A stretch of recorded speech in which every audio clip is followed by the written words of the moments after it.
만나서 반갑습니다. 이지선입니다. 네, 이렇게 귀한 교회에 귀한 축제의 날 또 저를 불러주셔서 감사하고요. 저는 보시기에는 그렇게 평범해 보이지 않으시겠지만 사실 되게 평범하다고 생각하고 사는 사람인데요. 하나님이 저에게 조금 특별한 이야기를 주셨고 제가 아마 그 이야기를 여러분들과 나누라고 오늘 여기 세워주신 것 같아요. 저는 14년 전에 사고를 만났고요. 대학교 4학년 때였어요. 학교에서 저희 집이 좀 멀어서 저희 오빠 차를 타고 같이 집으로 가곤 했었는데요. 사고가 있던 날에도 오빠를 이제 늘 만났던 시간에 오빠를 만나서 늘 다니던 길로 그렇게 가고 있었어요. 근데 신호등이 바뀌어서 잠깐 차를 세우고 기다리고 있던 사이에 뒤에서 음주운전을 하신 분이 작은 사고를 내고 도망을 가시면서 아주 빠른 속력으로 달리셨던 거예요. 그래서 신호 대기 전 제일 뒤에 서 있던 저희 차를 와서 아주 세게 들이받게 되면서 저희 차가 칠중수돌 사고 안으로 들어가게 되었어요. 차가 여기저기 튕겨지다가 불이 나기 시작한 것 같아요.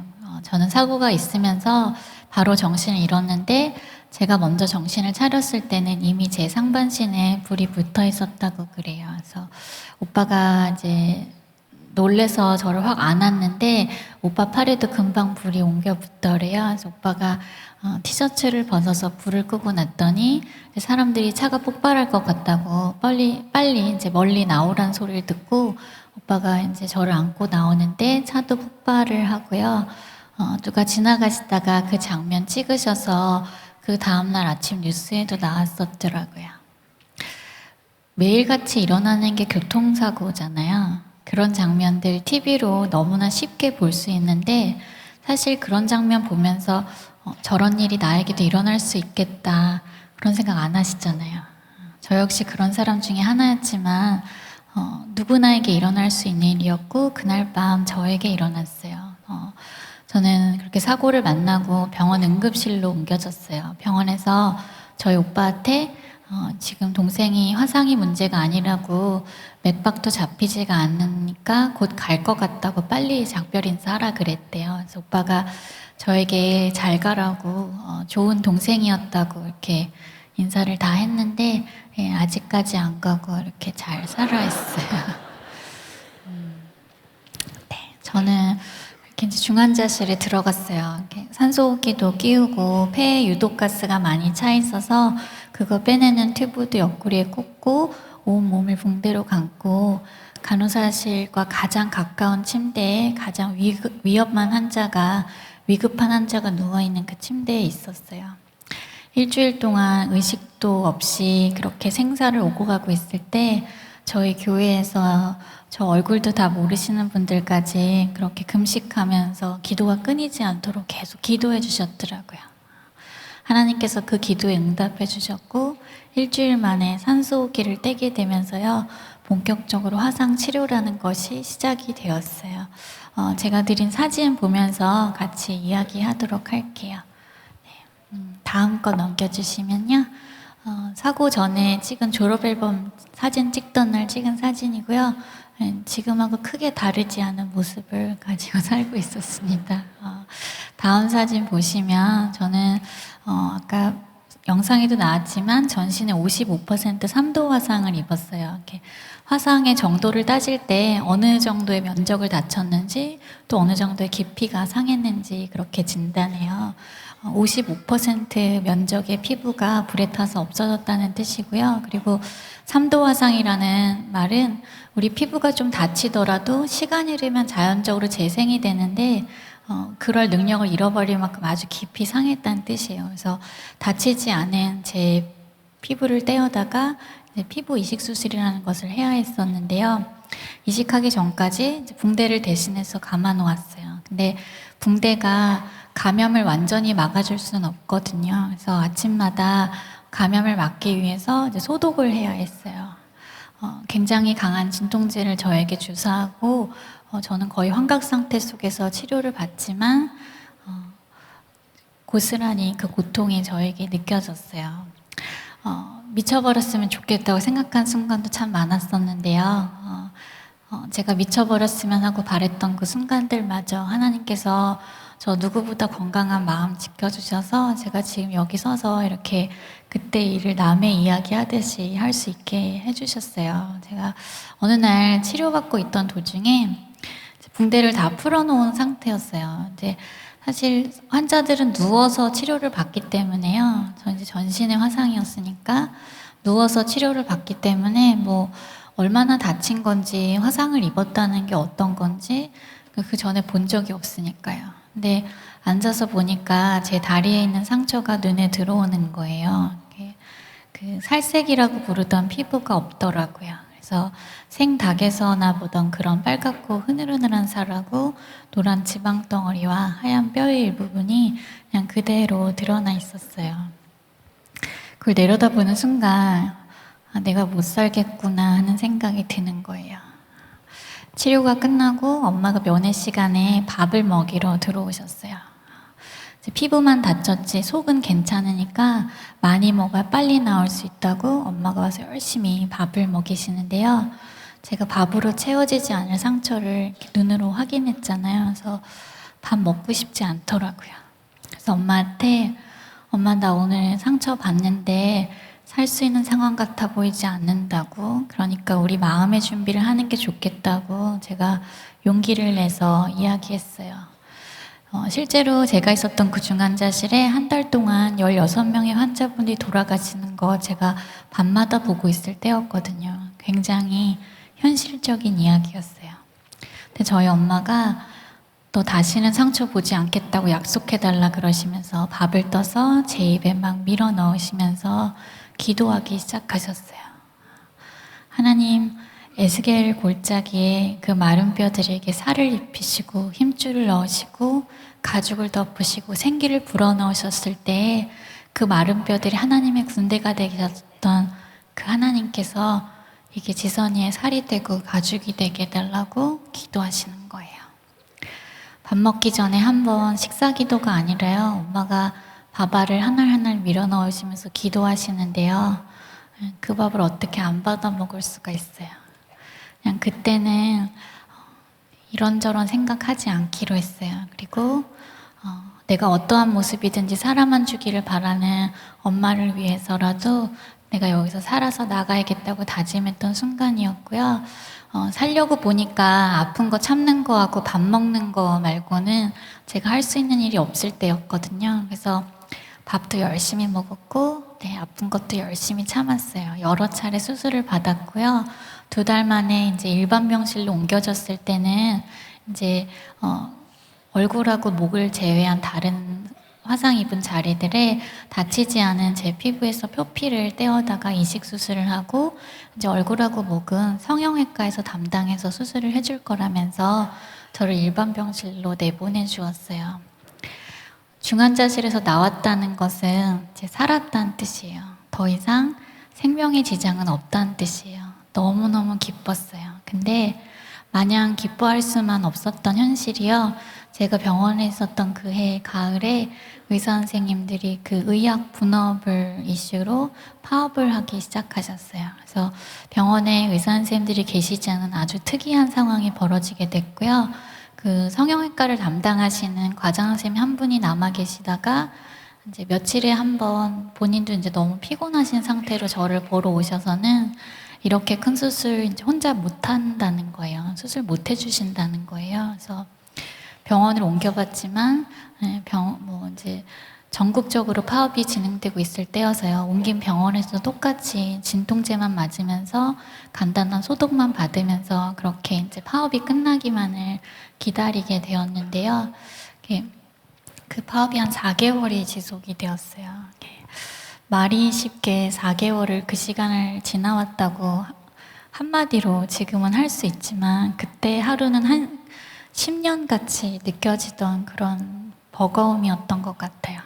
하루에 진통제가 이렇게 3대 이상은 허락이 안 돼요. 그것도 약물 중독될까봐. 그래서 근데 한 대를 맞으면 한 10시간 정도 안 아프면 참 좋을 텐데 그 한 대가 한 3시간 정도 견딜만 하게 만들어줘요. 그러니까 그 3대를 가지고 24시간을 버티려니까 나중에는 하나님이고 뭐고 머릿속에 진통제 생각밖에 없는 거예요.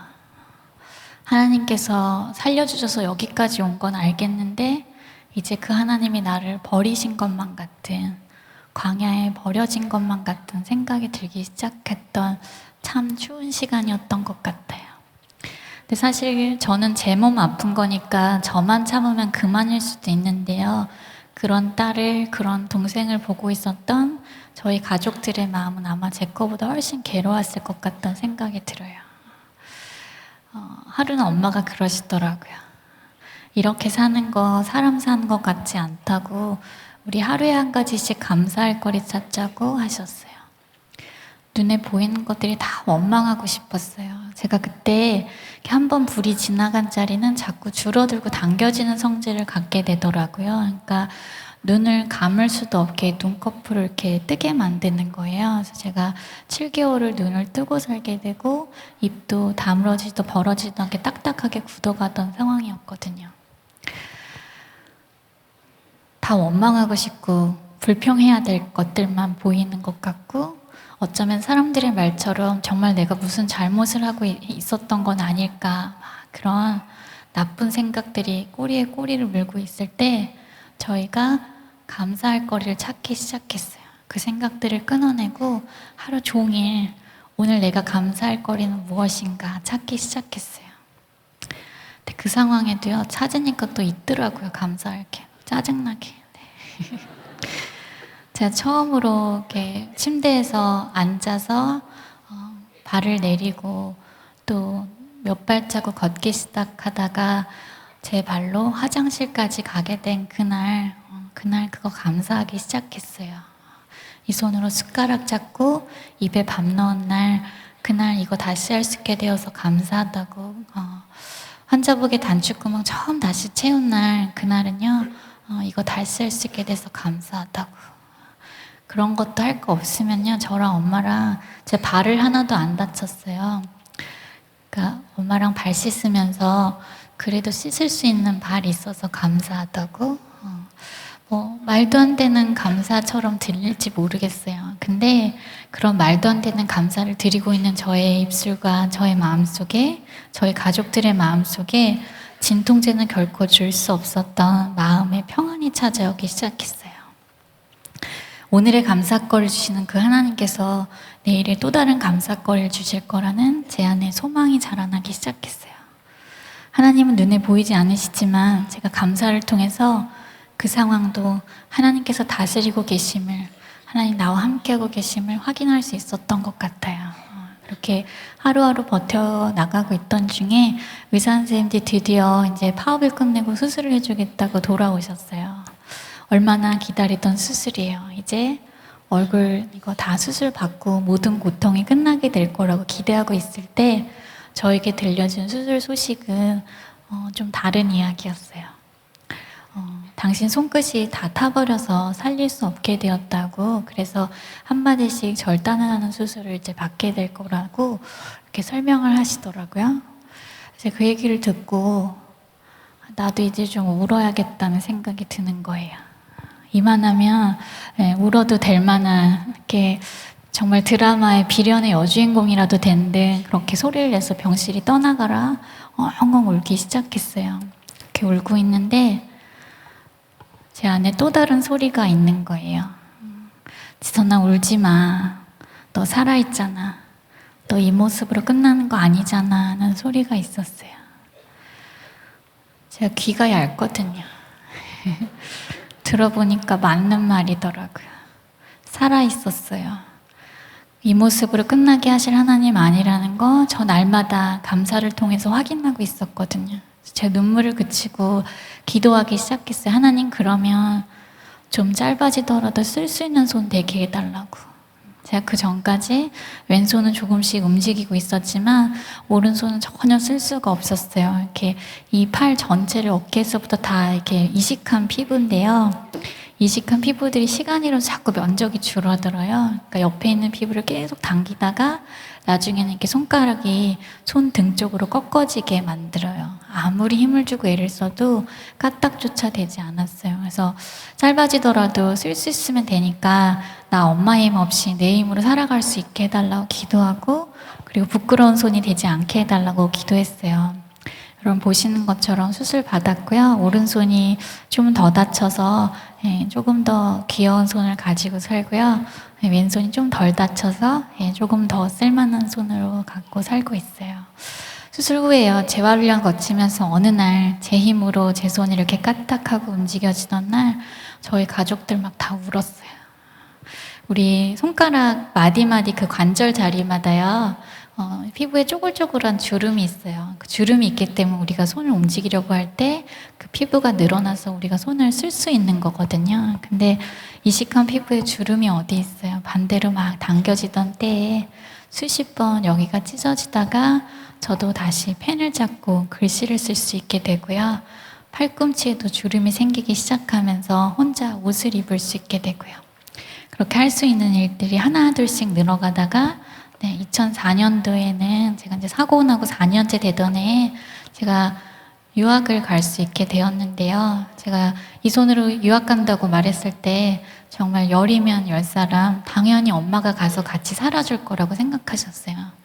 근데 하나님은 제가 기도했던 대로 엄마 힘 없이 얼마든지 쓸 수 있는 손 만들어 주셔서요. 저 지금까지 엄마 힘 없이 혼자 되게 잘 먹고 잘 살고 있어요. 네. 그리고 아이고.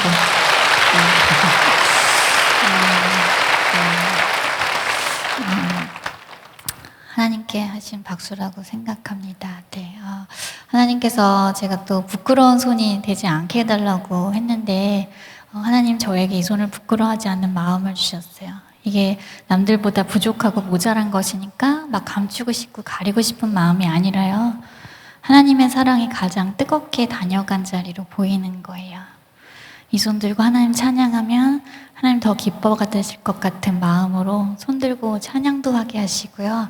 사람들하고 만났을 때 먼저 손 내밀고 악수할 수 있는 마음도 하나님 제게 주시더라고요.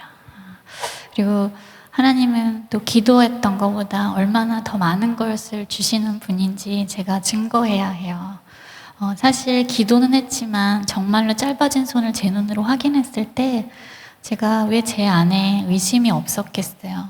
나 이 손으로 이제 뭐 할 수 있을까 막 그런 생각이 들 때 제가 이 손으로 가장 먼저 하게 된 일이요. 저 엄지손가락 그대로 남아있거든요. 이 엄지손가락으로 컴퓨터 잡판 두드리는 거였어요. 여전히 6개월째 퇴원도 못하고 얼굴에 피부도 없이 그렇게 진물을 흘리면서 앉아 있었지만 누군가는 저를 향해서 이제 저 사람의 인생은 끝났어 라고 말하고 있었을지 모르지만 아직 끝나지 않은 생명에 대해서 그 생명과 함께 온 은혜에 대해서 제가 글을 쓰기 시작했어요. 그 글들이 모여서 2003년도에 첫 책이 출판되어서 나오고요. 지금 이렇게 네이버 같은 데다가 이지선 이렇게 치면 작가라고 쓰여 있어요. 한 번도 작가가 되게 해달라고 기도한 적 없는데요. 이 아무것도 할 수 없을 것 같았던 손에 하나님께서 어떤 큰일은 아니지만 의미 있는 것을 나눌 수 있는 손 만들어 주셔서요. 제가 이렇게 이 두 번째 삶을 이렇게 풍요롭게 행복하게 살고 있습니다. 7개월 만에 드디어 얼굴에 피부를 갖는 수술을 받게 되었어요.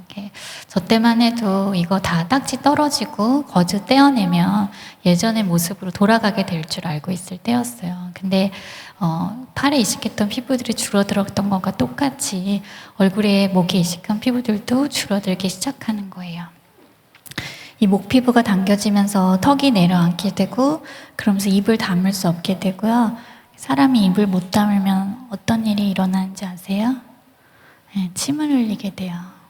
전혀 흘리고 싶지 않은데 흐르는 침이 감당이 안 되더라고요. 그래서 수건을 물고 저는 이제 치료가 끝났다는 소리를 듣고 집으로 퇴원을 하게 되었어요. 이렇게 다음 사진 보시면 집에 집에서 밥 먹을 때요, 저희 아빠가 저 왼손으로 숟가락질 이제 잘한다고 기념사진 찍어주신다길래 제가 또 귀엽게 한번 웃어드렸던 사진이었는데 나중에 보니까 저렇게 무서운 얼굴을 하고 있었더라고요.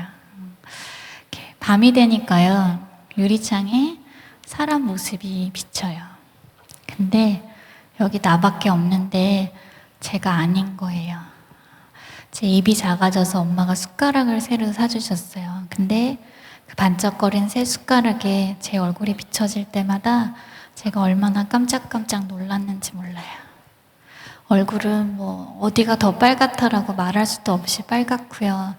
눈썹도 없고 그냥 외계인 같아 보이는 거예요. 그래서 지금 본 거 이거 내 얼굴 아니라고, 나 아무것도 안 본 거라고 막 머릿속에서 지우려고 했었어요. 근데 아무리 제 머릿속에서 지운다 한들 없어질 얼굴이 아닌 거예요. 어느 날 토요일 오후였는데요. TV 보고 있다가 내용과 상관없이 눈에서 막 눈물이 쏟아지기 시작했어요. 제가 더 이상 사고 전에 그 23살 여대생의 마음을 가지고 살아서는 안 된다는 생각이 들기 시작하는 거예요. 그 마음을 가지고 계속 살아가기엔 제 삶이 너무나 많이 달라져 버렸고 이제 돌아갈 수 없다는 현실을 보게 되었어요. 사람이 현실을 보고 나니까요, 마음에 절망이라는 것이 찾아오더라고요. 절망이 여기를 가득 채웠을 때 제가 할 수 있는 일은 딱 두 가지였어요. 하나는 아파트 옥상을 찾아서 올라가는 거고요. 또 하나는 하나님을 찾아보는 거였어요. 몇 시간을 고민을 하다가 제가 엄마한테 교회에 가자 그랬어요. 제가 한 번쯤은 따져봐야겠더라고요. 토요일 밤에 아무도 없는 교회에 와서 불도 못 켜고요. 그냥 엎드려서 기도 아닌 기도하는 거예요. 하나님 나 어떡하실 거냐고, 살려놨으면 대책이 있으실 거 아니냐고. 그때는 하나님 전지전능하시다는 말이 그렇게 야속할 수가 없더라고요. 그렇게 전지전능하시다면서 왜 나에게 아무것도 하시지 않는 거냐고, 나 어떡할 거냐고 몇 시간을 물었는데요, 대답이 없으시더라고요. 그분이 좀 종종 그러신 편이시잖아요. 그래서 아무 소리도 못 듣고 집에 돌아갔어요. 늘 다니던 교회니까 주일 아침에 예배를 드리러 왔어요. 근데 제가 함께하던 성가대가 앞에서 너무나 멋지게 찬양을 하고 있는데 저는 그 밑에서 남들이 볼까봐 모자를 눌러 쓰고 마스크를 하고 흘러내리는 침 때문에 수건을 계속 갈아 끼워가면서 정말로 찢어질 것 같은 살을 안고 쪼그리고 앉아 있는데요. 사람이 이렇게까지 초라해질 수 있을까? 나에게 더 떨어질 바닥이라는 게 있을까? 난 다시는 사람들 앞에 성가대 자리엔 설 수 없겠지. 찬양도 부르고 싶지도 않고요. 목사님 설교 귀에 안 들어오더라고요. 그래서 앉아서 걔도 하나님 설마 계획이 있으시지 않았겠냐고, 나한테 이렇게 엄청난 일이 일어났는데 근데 하나님 그 계획을 놔둘 줄 알면 나 여기서 한 번 더 살아볼 수 있지 않겠냐고 제가 기도하고 있었어요. 예배가 끝나고 그날 저희 목사님이 제가 부르지도 않았는데 제 옆에 오시는 거예요. 저를 이렇게 안아주시면서 기도하시는데요. 사랑하는 딸아 하고 시작되는 기도였어요. 저를 사랑하신다는 거예요. 저조차도 저를 사랑할 수 없을 것 같은 그런 모습을 하고 있는 저에게 하나님 사랑한다고 고백하신 거예요. 더 이상 목사님의 기도가 아니었어요. 저를 사랑하신다고 하시는 그 하나님께서 그 시간 목사님의 입술을 통해서 말씀하고 계셨고 그 음성이 제 귀로, 제 마음으로 들어오기 시작했어요. 저를 위로하시면서 두 가지 약속을 하시는 거예요. 너를 병들고 힘들고 약한 자들에게 희망의 메시지가 되게 할 거라고, 내가 너를 세상 가운데 반드시 다시 세울 거라고. 말도 안 된 얘기인데요. 정말 말도 안 된 얘기인데 나는 할 수 없지만 내가 이때까지 믿어왔던 그 성경 속에 살아계신다고 하셨던 그 하나님이 정말로 지금도 살아있다면 그 하나님이라면 하실 수도 있을 것 같은 제 안에 믿음이 생기기 시작했어요. 뭐 어디 한 군데 나아진 데도 없고요. 네 얼굴이 다 회복될 거야 막 이렇게. 사실은 제가 정말로 듣고 싶었던 약속은 아니었지만 다 끝나버린 것 같은 제 인생에 하나님이 계획이 있으시다는 말씀에 제 마음이 달라지기 시작했어요. 집에 돌아가서요. 제가 거울을 볼 수 있는 마음의 용기가 생기는 거예요. 처음에 거울 앞에 섰을 때는 가장 이제 멀리서 볼 수 있는 거리에서 이렇게 거의 벽에 붙어 서서 보는데요. 너무너무 어색하더라고요. 처음 보는 얼굴이잖아요. 그래서 그냥 인사했어요. 이렇게 안녕 이지선 이렇게 보면 이렇게 보고 오래도 못 봐요. 쓱 지나가고 또 보면 또 인사하고 쓱 지나가고. 네, 지금 한 20여 분 정도 여러분들 저 보고 있으시니까 느껴지실 거예요. 예. 이 얼굴이 또 자꾸 보면 되게 정드는 얼굴이거든요. 그래서 저도 시간 잃으면서 조금씩 가까이 조금씩 오랫동안 제 얼굴을 볼 수 있게 되었어요. 하나님의 사랑은 얼마나 큰지요. 제가 인정하고 싶지 않았던 제 모습마저 인정하고 안아주고 다시 사랑할 수 있는 힘을 제 안에 주셨던 것 같아요. 제가 얼굴뿐만 아니라 목 피부도 되게 많이 다쳤었어요. 이렇게 이제 목 피부가 이렇게 사실은 고개를 뒤로 젖혔을 때 2배 이상은 쫙 늘어나 줘야 되는 피부거든요. 근데 반대로 막 당겨지다 보니까 이 당겨진 힘이 얼마나 센지 이제 뭐 고개를 들 수 없는 것은 물론이고 이제 척추가 다 굽어져서 압박골절이라는 거 생길 만큼 이렇게 온 몸이 휘어져 갔어요. 고개를 한번 들어보겠다고 여러 차례 수술을 받았는데 별로 나아지지가 않아서 길을 알아보다가 제가 일본에 가게 되었어요. 아는 사람 하나 없는 그곳으로 길이 막 인도되어질 때 제가 얼마나 기대하고 갔겠어요. 거기 가면 짠하고 하나님 뭔가 보여주시겠지 하고 막 기대하고 갔는데 쉽지 않았어요. 처음에 16시간 동안 수술을 받았는데 그 수술이 실패했다는 소리를 듣게 되고 다시 정말 목숨을 걸고요. 12시간 동안 다시 다리에서 피부를 떼어다가 여기에 이식하는 수술을 받았어요. 다음 사진 보시면 네, 제가 수술 끝나고도요, 이렇게 혼자 숨을 못 쉬는 거예요. 그래서 코로 위 안까지 튜브 넣어서 기도가 막힐 때마다 이제 석션이라는 것을 하면서 있었는데요. 사람이 정신이 말짱한 중에 호흡기를 달고 있는 건 참 괴로운 일이더라고요. 얼마나 어리석은 사람인지, 고통 앞에 얼마나 작은 사람인지 저거 이틀 동안 하고 있었는데요. 이틀이면 끝날 건데도 내가 팔만 뻗을 수 있으면 이거 다 뽑고 그냥 천국 가는 게 낫지 않을까 막 그 생각도 했었어요.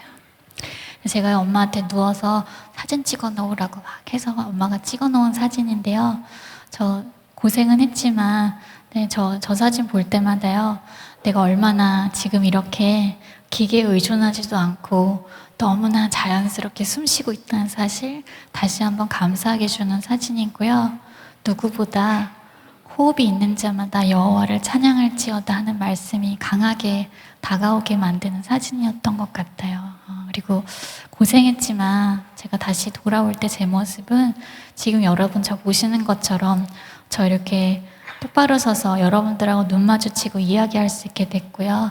그리고 고개를 들면 하늘을 볼 수 있는 은혜를 하나님 저에게도 허락해 주셨어요. 네. 다음 사진 또 보시면요. 네.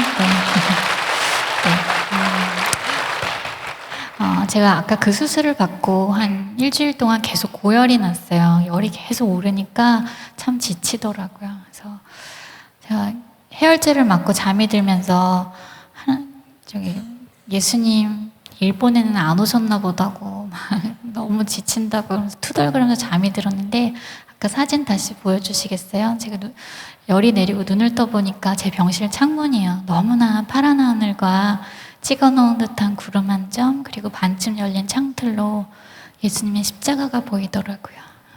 날마다 똑같이 보았을지 모르는 창문이지만 저는 그날요, 지선아 잘 참고 있구나, 내가 지금 너와 함께하고 있단다 이렇게 주시는 선물 같아서 제가 누워서 찍은 사진이에요. 진짜 너무너무 아팠을 때는요, 병원에서요, 벽에 걸린 십자가 보면서 예수님 나만큼은 안 아프셨을 것 같다고 솔직히 며칠 만에 끝나시지 않았냐고 막 이렇게 나는 몇 년 동안 끝나지도 않는다고 예수님 화상을 아시냐고 막 이러면서 말도 안 되는 소리 한 적이 있었어요. 네, 사고 후에 3년째 되던 해 고난 주간에 예수님의 십자가를 그 고난을 묵상하고 기도하던 중에 제가 참 특별한 경험을 하게 되었어요. 분명히 예수님의 고난을 묵상하고 있었는데 어느 순간부터 제 고난이 눈앞을 스쳐 지나가는 거예요.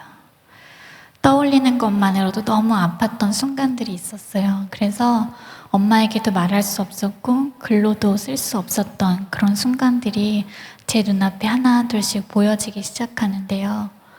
우는 거 말고는 할 일이 없더라고요. 너무나 서럽게 울고 있는데 진짜 어떤 소리는 아니지만요. 예수님 제 안에 말씀하시는 것 같았어요. 지선아, 네가 느꼈던 그 살의 찢김과 찔림이 어떤 거였는지, 네가 당해야 했던 그 수치와 부끄러움이 어떤 건지, 그 공포와 두려움이 어떤 거였을지 다른 사람 몰라도 나는 다 알고 있다고, 지선아 내가 다 알고 있다고 제 안에 말씀하시는 거였어요. 돈을요 한 100억 원을 준다 해도 보상받지 못할 것 같은 마음이었어요. 씻겨지지 않을 상처고 흉터라고 생각했어요. 그런데 내가 다 알고 있다는 그 말 한마디에 제 눈물이 닦여지는 거예요. 정말 눈물만이 눈물을 닦아줄 수 있고요. 아픔만이 아픔을 안아줄 수 있더라고요. 저는 예수님 십자가 그 안에 세상 그 어떤 고통도 그 어떤 아픔도 안아줄 수 있는 진짜 사랑이 있음을, 진짜 위로가 있음을, 너무나 작은 고난이지만 그런 고통이었지만 제가 이 일을 통해서 예수님 누구보다 가까이 만날 수 있었던 것 감사하게 되었어요. 그리고 사람들이요, 제가 이렇게 방송에도 나가고 이렇게 여러 차례 사람들 앞에 서서 그 시간들에 대해서 이야기하는 것에 대해서 마음이 어렵지는 않은지 그런 질문들을 굉장히 많이 하세요. 근데 그날 그 치유의 순간들이 있었기 때문에 제가 더 이상 그때 일을 떠올리면서 내가 너무 불쌍하고 안 됐어서 자기 연민으로 울지 않게 하시는 진정한 치유가 있었기 때문에 제가 여러분들 앞에 서서, 사람들 앞에 서서 이 이야기를 얼마든지 할 수 있는 것 같아요. 그리고 예수님께서 그렇게 십자가의 죽음으로 끝나버리신 것이 아니라요, 분명히 부활하셨고 승리하셨잖아요. 저와 여러분은 예수님의 제자잖아요. 예수님 가셨던 그 길을 따라 걷는 사람들인데요. 우리 이 길 끝에는 예수님이 그러셨던 것과 똑같이 분명히 승리가 있을 것을 믿어요. 이미 인생 앞에 정해져 있는 승리가 있기 때문에, 예견된 승리가 있기 때문에 지금 당장 눈앞의 현실이 승리처럼 보이지 않을지라도 우리 고난 중에도 기뻐할 수 있는 것이 그게 예수님 제자된 삶의 특권인 것 같아요. 정말 사방에 우겨쌈을 당하여도 쌓이지 아니하고요, 거꾸로 뛰름을 당하여도 망하지 않는 것이 예수님의 고난뿐이 아니라 우리 삶의 그 부활과 승리가 있기 때문이라는 생각들을 저의 너무나 작은 일들이지만 이를 통해서 참 많은 것 깨닫고 하나님 더 많이 알게 된 것 감사하고 있어요. 다음 사진 보시면 제가 지선한 사랑이란 제목으로 책을 냈는데요. 책 제목 때문에 연애소설일 줄 알고 샀는데 자기가 낚였다면서 막 이렇게 그런 분도 계셨는데요. 연애한 얘기는 하나도 없고요. 하나님께서 저를 사랑하신 이야기, 제가 그 사랑으로 저를 다시 쌓아안은 이야기를 담고 있어요. 제 이야기를 담고 있는데요. 많은 분들이 병원에서, 교도소에서 쓰여진 편지들도 있고요. 저에게 편지를 보내오세요. 그리고 고맙다고 하세요. 자기 이번 주에 교회 갈 거라는 편지들, 너무나 반가운 편지들이었던 것 같아요. 기억에 남는 편지 한 통은 그분은 그만 살고 싶어서 나는 약을 모으고 있었던 사람이라고 본인을 소개하셨는데요. 그분이 내가 지선 씨가 붙잡은 그 하나님, 내 희망으로 붙잡고 다시 한번 살아볼 거라고 저에게 고맙다는 편지를 보내오셨어요. 그분의 편지를 읽으면서 제가 얼마나 감사했겠어요. 이거 제 몸에만 남는 흉터예요. 이거 어디다 쓰겠어요. 치유되지 않았다면 제 가슴에만 남을 상처고 세상 사람들이 볼 때는 그냥 되게 불쌍한 사람의 이야기일 수밖에 없는 제 인생인데요. 이렇게 쓸모없어 보이는 것마저 하나님이 쓰시니까요. 누군가에게 다시 살아갈 힘을, 용기를 생명을 전하는 축복의 통로가 되게 하시더라고요. 세상의 주인이신 하나님께 붙잡히면, 그 손 안에 붙잡히면 정말 아무것도 쓸모없는 것은 없겠구나. 제가 지금 이렇게 작은 자도 하나님께서 쓰시는 분이심을 제가 깨닫게 되었어요. 다음 사진 또 보시면 책 내고 사인회라는 거 하게 되었어요. 제가 뭐라고 저한테 사인을 받겠다고 줄을 서서 기다리시는 저분들이 저도 너무 신기한 거예요. 그리고 떠오른 이야기가 있었어요.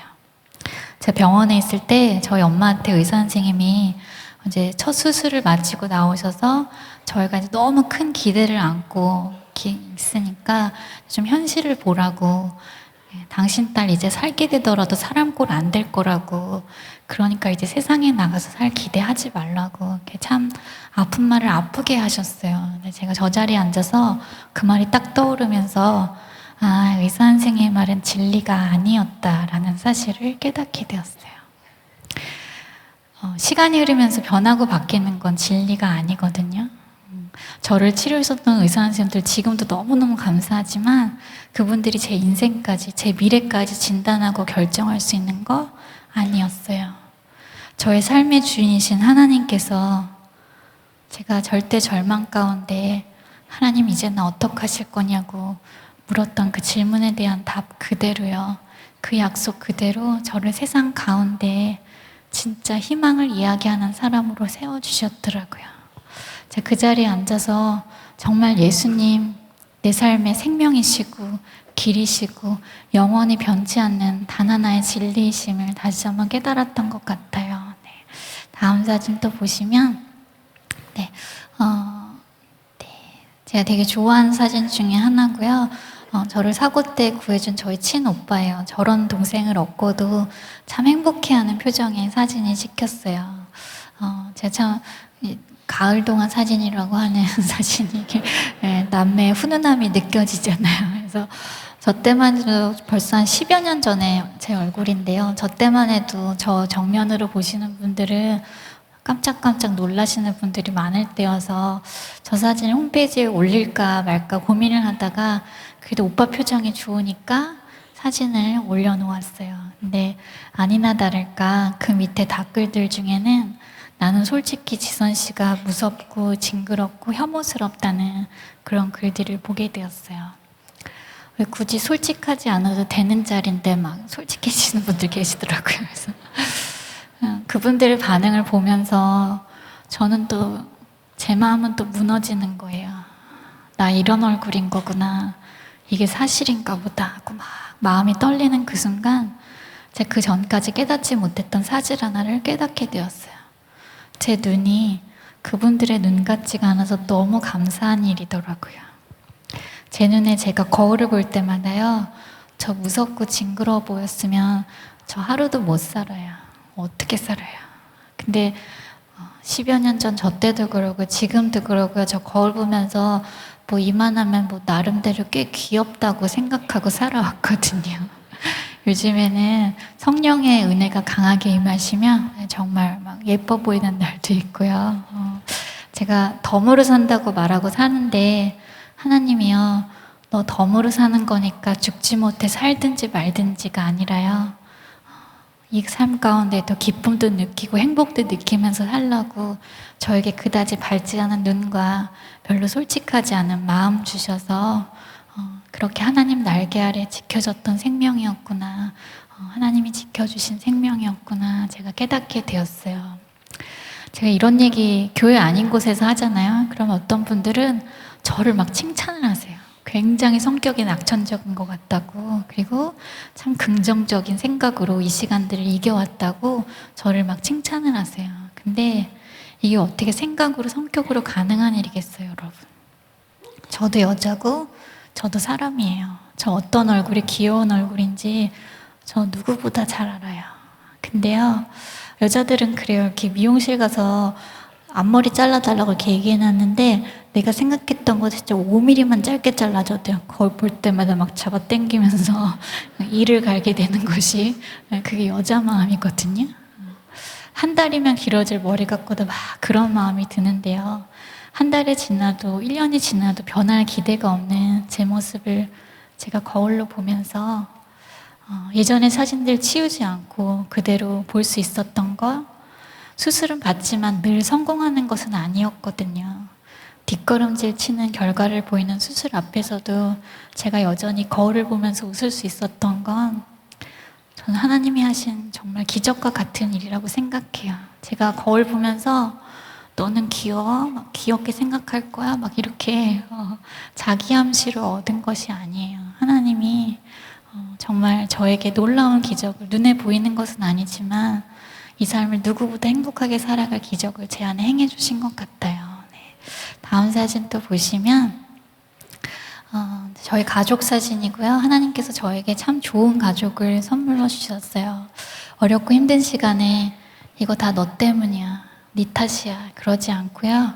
그거 내가 해줄게, 너 힘든 거 그거 내가 해줄게, 막 이렇게 해주는 좋은 팀들로 만나서 한 팀으로 이렇게 이 시간들을 지내왔어요. 제가 하나님 사랑이 눈에 보이지 않을 때 부모님의 사랑을 통해서 하나님 사랑 더 많이 알 수 있었거든요.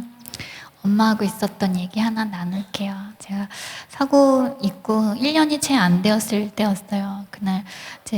그때는 가만히 있어도 되게 아팠었거든요. 지금은 하나도 안 아픈데 그때는 이렇게 아프니까 참 무서운 게 이 고통이 끝나지 않을 것 같은 두려움이 있어요. 그래서 내 인생은 참 고단하다라고 생각했을 때였는데요. 제 엄마한테 좀 뜬금없는 질문 하나를 했어요. 엄마 인생이랑 내 인생이랑 바꿀 수 있으면 엄마 좀 바꿔줄 수 있냐고 물었어요.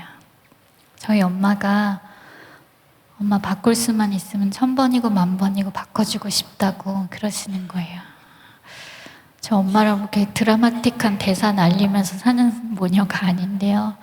엄마가 그 진심을 내어 보이실 때 제가 눈물이 나서 더 말을 못 하겠더라고요. 부모님 사랑은 그런 것 같아요. 자식이 힘든 길, 아픈 길 가고 있을 때 정말 1000번이고 10,000번이고 대신해주고 싶은 마음, 그게 부모님 마음 안에 담긴 사랑이라고 하는 것 같아요. 아마 표현의 방법은 다르실지 모르지만 아마 다 같은 마음 가지고 계실 거예요. 근데 하나님께서요, 그 하나밖에 없는 아들 예수님을 이 땅 가운데 십자가에서 그렇게 처절하게 죽어야만 끝이 나는 그 길 가운데 내려보내실 때요, 하나님 마음 안에 담긴 저와 여러분을 향한 사랑이라는 것이 우리의 죄를 용서하시기 위해서 자식을 내어 던지는 사랑이라는 것이 도대체 얼마나 큰 사랑인가 생각해 보게 되었어요.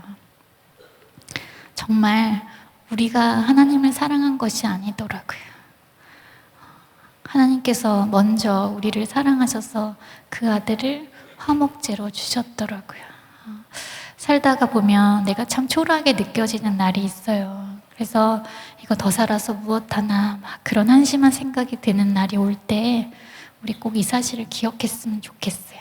우리는 그렇게 어마어마한 사랑을 받고 자식을 내어 던진 그 사랑의 힘으로 이렇게 살아있다는 사실 우리 꼭 기억했으면 좋겠습니다. 네. 다음 사진 보시면요, 제가 푸르메 재단이라고요, 우리나라의 장애 어린이들을 위한 재활병원이 턱없이 부족해요. 그래서 아이들이 제때 재활하지 못하고 더 많은 장애를 안고 살아갈 수밖에 없는 그런 안타까운 의료 현실을 두고 마음과 뜻을 모은 시민들이 모여서 좋은 재단 하나를 만들었어요. 저는 저곳에서 지금 9년째 함께 홍보대사로 하고 있고요. 참 건강하게 운영되는 곳이어서 저기서 하자는 일은 제가 대부분 하고 있어요. 어느 날 마라톤을 한번 해보자고 하셨어요. 홍보의 일환으로. 그래서 사람이 뭘 모르면 참 용감해지더군요.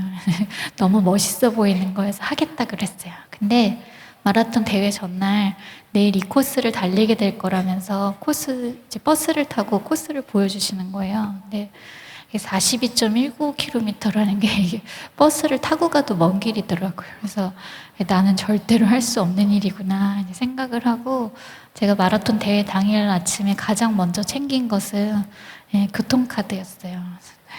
조금 뛰다가 좀 힘들면 지하철 타고 집에 갈 생각으로 마라톤 대회를 시작했어요.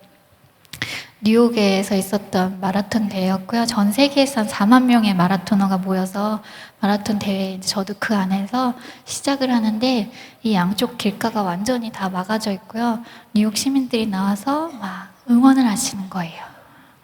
이분들이 계속 뛰라고 박수 치시는 것 같은데 마냥 걷기가 너무 민망한 상황인 거예요. 그래서 좀 뛰기도 하면서 제가 나름대로 연습해 본다고 한 거리가 8km 지점이었는데요. 그 8km 지점을 지나고 15km, 20km 지점까지 가게 되었어요.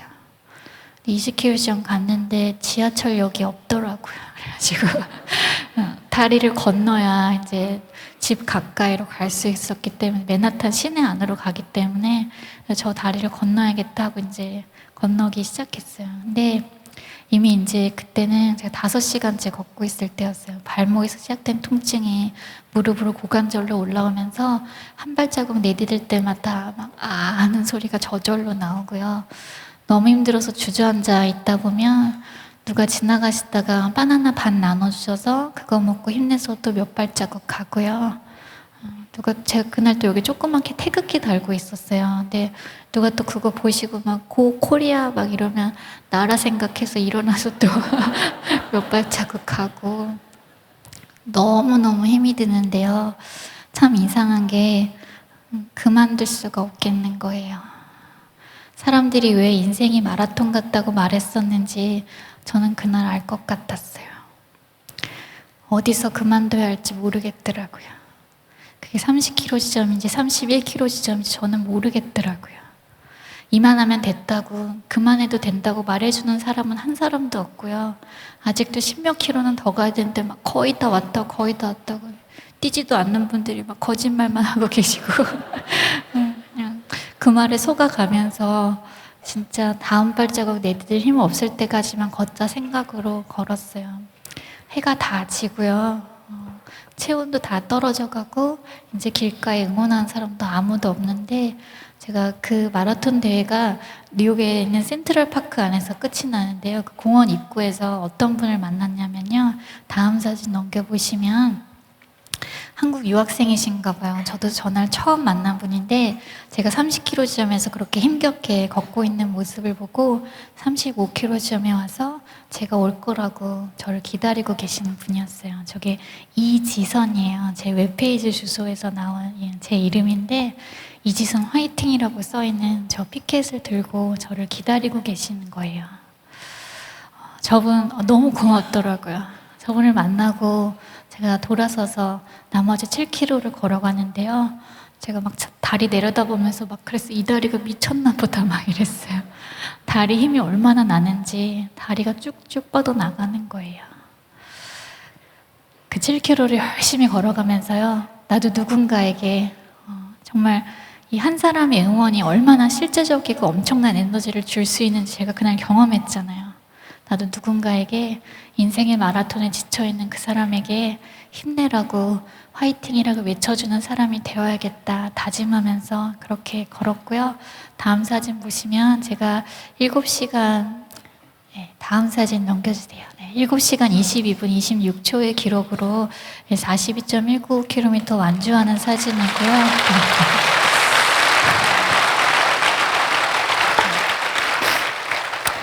들어오기 한 10m 전에 저희 재단 이사님이 태극기 주셔서 마치 계속 뛰어온 것 같은 표정으로 저기를 뭐 꼴찌나 다름없었지만 1등과 버금가는 기쁨을 누리면서 저것을 통과했어요. 저 마지막 지점을 통과할 때 제가 깨달은 것이 있어요.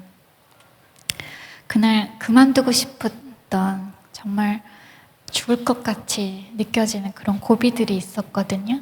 근데 가만 보니까 죽을 것 같은 거지 죽는 거 아니더라고요.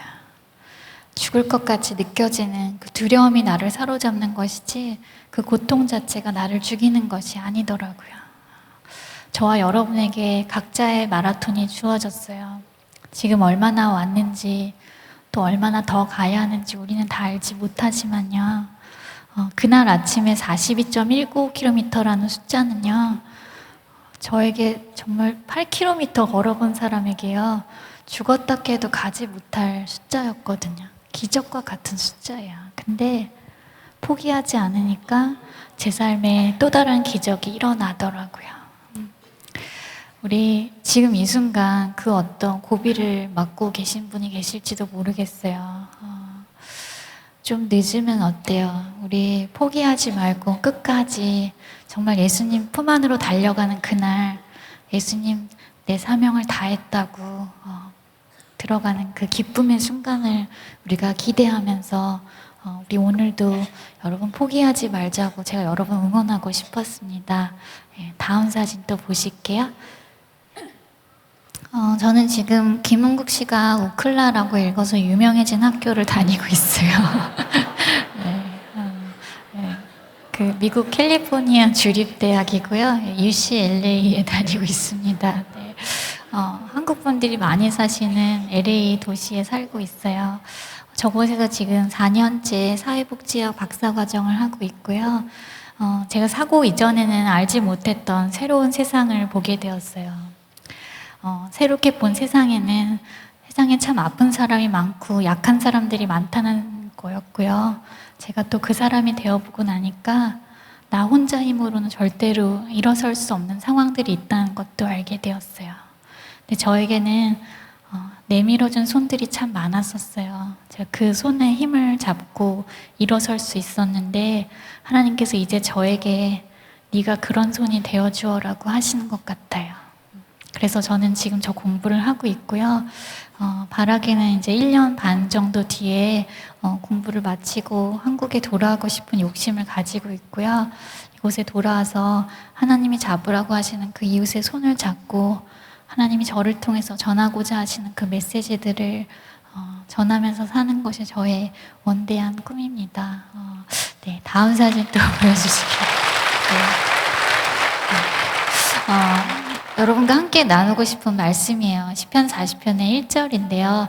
내가 여호와를 기다리고 기다렸더니 귀를 기울이사 나의 부르짖음을 들으셨도다. 처음에 저의 1절 말씀을 읽을 때 저는 참 마음이 답답했었던 것 같아요.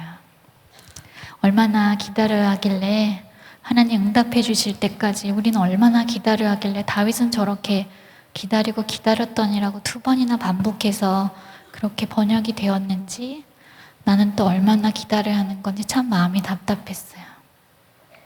제가 막 그래서 하나님 좀 성격이 이상하신 것 같다고 줄 거면 뭐 진작 주지 막 이런 생각하면서 나중에 만나면 혈액형 제일 먼저 물어볼 거라면서 이렇게 막 했었는데 이 14년의 시간들을 지내오면서 제가 풀게 된 오해는요. 하나님은 그 기다리고 기다리는 동안에 그 후에 올 축복의 보물들을 담을 만한 그릇이 되게 하신다는 사실이었어요. 고난이 아니면 절대로 받을 수 없는 보물들이 있어요. 저는 그래서 수많은 간증자들이 고난은 축복이었다는 고백을 동일하게 하고 있는 것 같아요. 저 역시 돈 주고는 살 수 없고요. 학교에서도 배울 수 없는 그 보물들을, 고난이 가져다 준 보물들을 차곡차곡 담게 하셨는데요. 이 보물이 잘 담길 수 있는 그런 깨끗한 그릇이 되도록 하나님이 우리 기다림의 시간 동안 우리 그 그릇을 만들어 가신다는 생각이 들어요. 좀 더러운 것들은 빡빡 닦이느라고 좀 아프기도 하고요. 큰 보물이 담기기 위해서 작은 것들은 좀 깨어져야 할 시간이 있지만 분명히 그 시간 가운데 하나님 계획이 있고 목적이 있으시다는 마음의 그 깨달음 때문에 제가 지금 이 시간도 또 기다리는 것들 많이 있지만 편안하게 기다리고 있고요. 2절 말씀을 보시면 말씀 그대로요. 저를 정말 기가 막힐 웅덩이와 수렁에서 끌어올려 주셔서요. 제 발이 푹푹 빠져버리는 그런 모래판 위가 아니라요. 반석 위에 두어주셔서 제 걸음을 견고하게 만들어주고 계세요. 말씀의 한 구절이 제 삶 가운데 이렇게 고개가 끄덕여지기 때문에 제가 오늘 감히 여기 서서 여러분들 앞에 이렇게 간증을 하고 있어요. 간증은 하나님의 살아계심에 대한 그 증인으로 여러분 앞에 선 거예요. 3절을 보시면 다윗은 새 노래를 주셨다고 하는데요. 제가 안타깝게 노래는 잘 못해서 이렇게 여러분들 앞에 긴 이야기로 나눌 수밖에 없었는데요. 제가 수백 번 한 이 간증이요.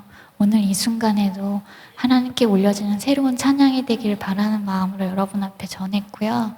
이걸 들으시는 여러분들의 마음속에 살아계신 하나님, 지금 우리를 향하여서 오늘도 지금 이 순간도 사랑하는 아들아, 사랑하는 딸아 부르시는 그 음성을 여러분들이 들으셨기를 바라요. 네.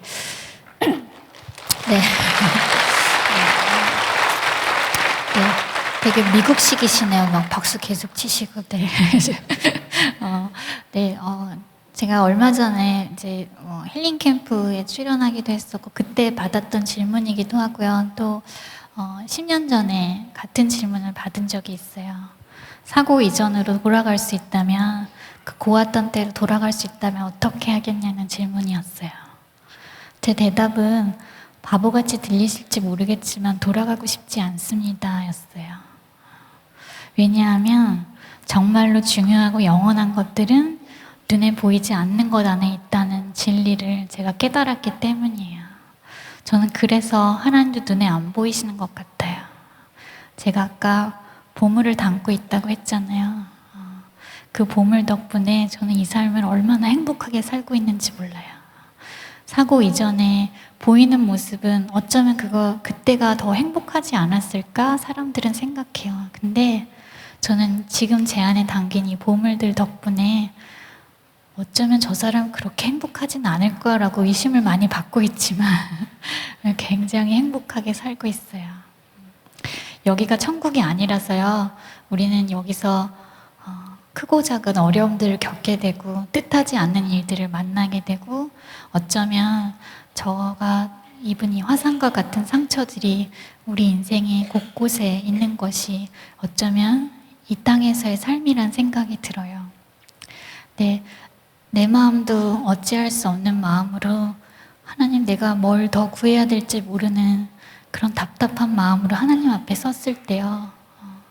정말 모든 것을 잃은 것 같은 마음으로 하나님 앞에 섰을 때 하나님 저에게 너 참 불쌍하고 안 됐다 하고 저를 동정하신 것이 아니라요. 너 복이 있다 하셨어요. 마음이 가난한 자에게 복이 있나니 천국이 저희 것임이라 하셨던 약속 그대로요. 하나님께서 저희 가난한 마음을 거두어가 주시고 이 자리에 천국으로 채워주셨어요. 저는 하나님이 다스리시는 그 나라에 지금부터 살고 있어요. 하나님이 주인이신 그 나라에 지금 그 천국을 누리면서 저는 이 땅에서요. 천국을 벌써부터 누린다는 건 여기서 받을 수 있는 복 중에 가장 큰 복을 받았다고 생각해요. 정말 어떤 복을 구하고 사시는지 제가 여러분께 묻고 싶어요. 하나님도 우리가 행복하게 살기를 원하시는데요. 세상의 그 어떤 것이 우리 마음의 주인이 되고 그것을 보물로 여기는 삶이 아니라 하나님이 주인 되시는 그 나라에 천국을 누리면서 지금부터 그 삶을 행복하게, 누구보다 행복하게 살아내실 수 있는 여러분들이 되시길 바라고요. 혹시 이 자리에 14년 전에, 13년 전에 가졌던 저의 가난한 마음을 가지고 계신 분이 계시다면 하나님 저에게 그러셨던 것과 동일하게 오늘 이 밤 그 마음을 천국으로 바꾸어가 주실 것을 또 저 역시 기도하겠습니다. 이렇게 귀 기울여 들으셔서 감사하고요. 또 어디서 어떻게 또 다시 만나게 될지 모르지만 우리 한손만 교회에서 저 본 적 있다고 이렇게 먼저 인사해 주시면 제가 좀 더 반갑게 인사하도록 할게요. 이렇게 후에 제 소식이 들릴 때 제가 여러분에게 여전히 저 사람은 하나님의 길을 가고 있구나 라고 훈훈한 소식이 되도록 저 역시 열심히 살도록 하겠습니다. 고맙습니다.